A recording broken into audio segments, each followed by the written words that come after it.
This year I read over 100 books, which is just insane to begin with.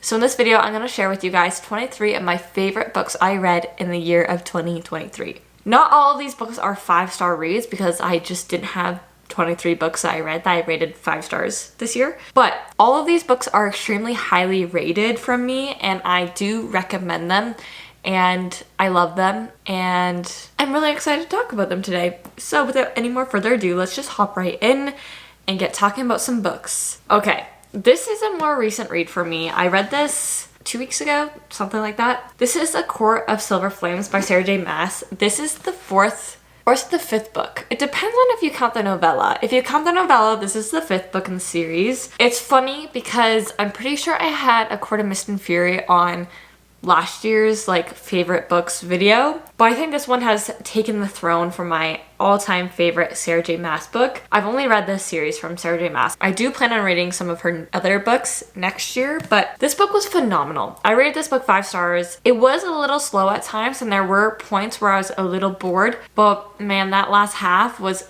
incredible. It was so well done. I loved the character development we saw.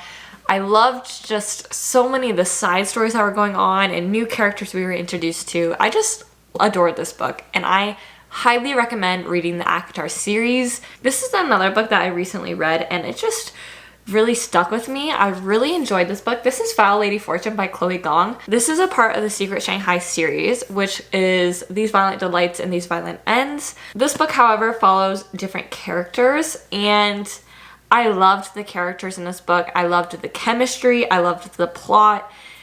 I tabbed a good amount of it.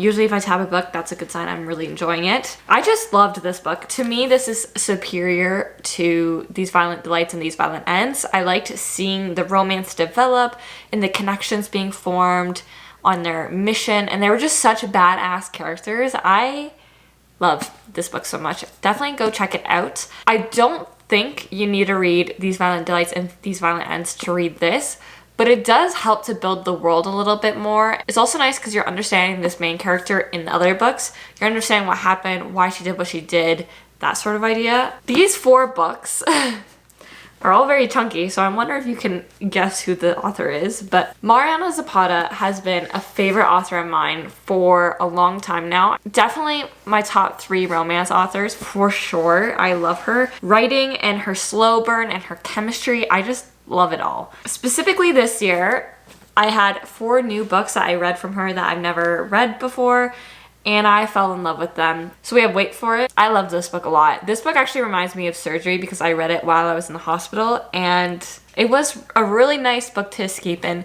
It's quite a wholesome book in my opinion. It's a very just slice of life kind of book. It's not super plot heavy or anything like that. You're just following 2 characters who fall in love with each other, and they're going through life and going through realistic hardships of single parents and that sort of idea. Wall of Winnipeg and Me, this is a cult classic of Mariana Zapata's. Everyone loves this book, and I also loved it.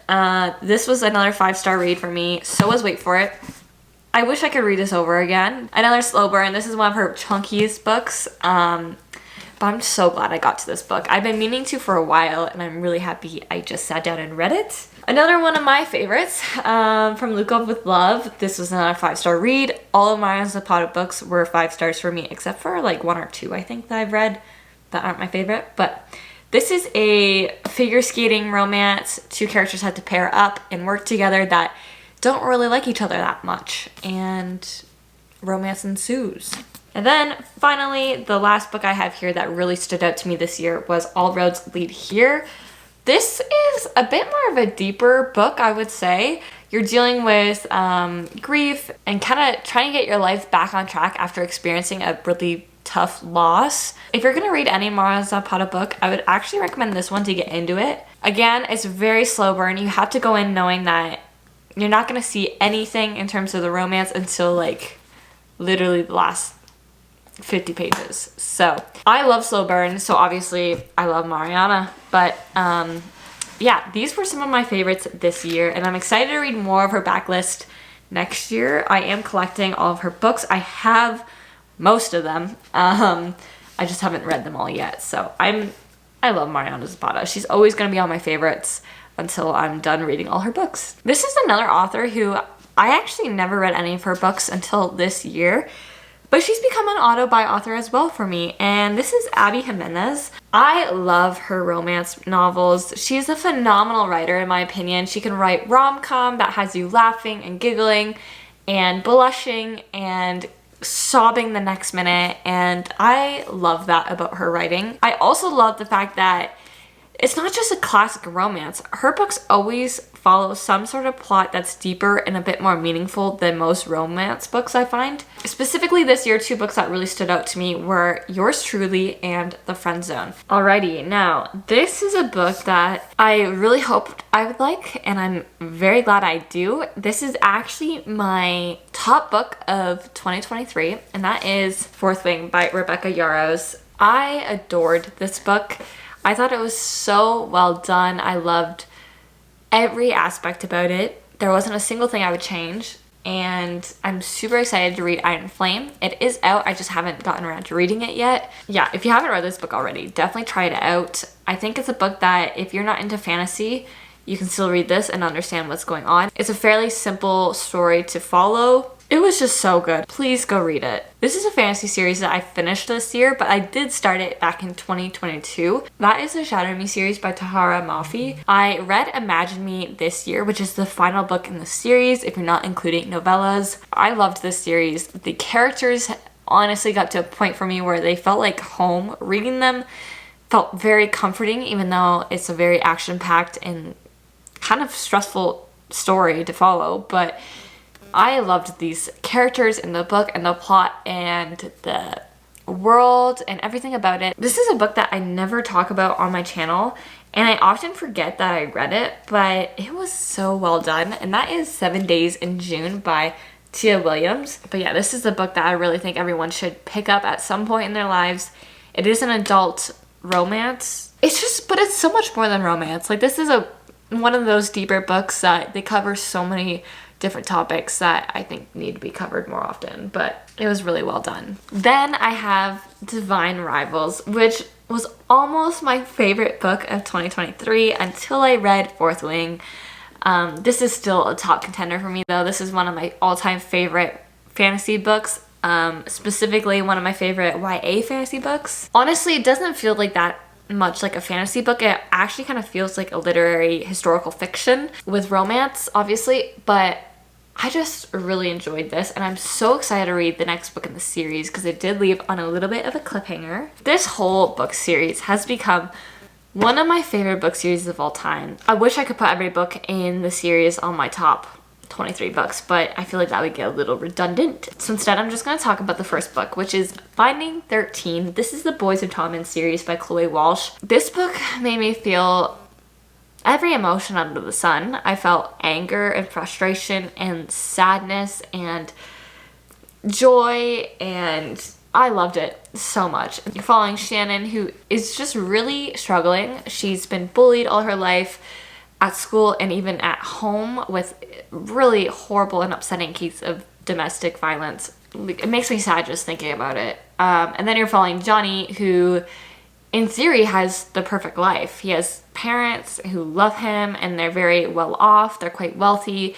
He's a superstar athlete and very popular at school. And these two characters form a connection that is just so strong and so sweet and wholesome and very, you know, that first love kind of connection. This book just covers a lot of heavy topics, so definitely check trigger warnings if you ever are going to read it. But it's one of my favorite books of all time, easily. This is up there with Fourth Wing for me. The found family in this book is so good. It makes me like emotional just thinking about it, because I'm like, all I want to do is insert myself in this town and with these characters and with all of them. Alrighty, next up we have a mystery thriller, which I don't really read mysteries that often, but that is Killer Instinct by Jennifer Lynn Barnes. This is the second book in the Natural series. I have only read up to this book. I haven't read the rest of the series yet, but this book was so addicting and so hard to put down. I loved everything about it. I love our characters in this series, and it's actually a very comforting read as well, which is a little concerning because it's a bit dark. Next up, I'm going to talk about a few different romance novels that I read this year and loved. One of them being Caught Up by Liz Tomford. This is part of the Windy City series. This is the third book in the series and one of my favorites. This book follows Kai and Miller. Kai is a single parent who needs some help as he is a baseball player and he doesn't have the time to look after his kid on the road all the time, and he just needs help. So then he gets Miller, who's a nanny for him, and they form this romance. And honestly, the thing I loved the most about this book was the love confession at the end. It was just so raw and real and really quite romantic. I just really loved it. If you're into sports romances, I would definitely check out this book. They're all standalones in the series, so you can read them out of order with mild spoilers. I feel like I've talked about this series a lot this year, but that is the Flawless series. But specifically, my favorite book in the series was Reckless by Elsie Silver. Every book follows a different couple in this small town, Alberta, very country romance. I loved it. It was very, very steamy, but really fun and entertaining. They're very quick reads. This book was specifically my favorite. I loved Winter. I loved her character development. I loved Theo. He was such a sweet, sweet character. It was just such a good book. Then we have Funny You Should Ask by Alyssa Sussman. This is not a book that I thought would be one of my favorites, but it really was. You're following a then and now timeline in this book of a movie star who is very famous and huge in the public, and you're also following this writer who is writing an article on this actor who is really famous, and they spend a weekend together, and she writes about this weekend that they spent together. And then she never heard of him again. Like, they never really reconnected until 10 years later when they want to do like an anniversary piece about him and her again. I just really enjoyed this book. I think I read it in like 2 days. It was a super fast read for me and I really, really enjoyed it. Okay, the next few books I have are no longer 5-star reads. These are all like 4.5 or 4 stars. So we have The Zodiac Academy, The Awakening. This is the first book in the series. It's not my favorite in the series. This series is like a dark Hogwarts, to be honest. You're following these twin girls who get sent to this magical school because apparently they had magical powers and they didn't even realize. But yeah, it's definitely a very dark book, so check trigger warnings, I think, if I'm remembering correctly. Then we have Carval, which this book kind of holds a special place in my heart. Whenever people ask what my favorite book is, for some reason this is always the first one that comes to mind, even though it's not even rated 5 stars. It was just very, very magical, and I thought it was really fun. Pretty much, you're just following 2 sisters who really always wanted to go to this caravel their whole life, and one year they get selected to go, and you're kind of following how they survive it and compete and who wins and all that sort of stuff. Next up, we have The Simple Wilds by K.A. Tucker. This is a book I actually read while I was in the middle of chemo. So do I remember any of it? Not really. But I do remember I really enjoyed it. You're following Kala, who goes to Alaska to be with her dad because there's some unexpected things going on and she was invited to go down and visit. But she hadn't actually seen her dad for many, many years before this. So it's kind of awkward when she gets there and she's navigating this whole new environment and relationship with her dad and his co-workers, and then she meets Jonah, who is a pilot, and romance ensues. Now, the next book I have here is actually a thriller. Like I said earlier, I'm not really a big thriller mystery kind of reader, but this is a book that I've had on my TBR for so long, like so long, it's insane. But that is The Silent Patient by Alex Michaelides, and I've talked about this book a few times, but pretty much you're following Elisa, who shot her husband multiple times, and then you're also following her like psychiatric therapist, I guess, and you're going through kind of what happened, why she did what she did, and you're also kind of seeing the background of the therapist and his life, and it was just a really interesting book, and that plot twist, I'm telling you, that made this book really one of a kind for me. Now, the next books I read were either on my Kindle or I just don't have them here because they are being borrowed. But one of my favorite books I read this year was Crimson River, which is the 5th book in the Edens series by Devney Perry. Throughout the series, you're following different siblings within the Eden family, and you're following their romance and their story, and there's usually like a little subplot of mystery going on, and it's just a really fun little series to follow. This book specifically was actually one of my favorites in the series. You're following one of the siblings, and she undergoes this really traumatic experience, and then a private detective pretty much comes into town to help her solve the case and figure out what happened. This book was just really unexpected. There's a lot of twists and turns that I didn't really see coming, and it was just a really fun book to follow. And I'm so excited for the last book in the series, which is coming out this month, I think, actually. So I'm definitely gonna have to read that soon. The last book I have here to talk about today is Carrie Soto's Back by Taylor Jenkins Reid. This is another book I read throughout chemo, so again, I don't remember it all that well, but I actually listened to this one as an audiobook, which was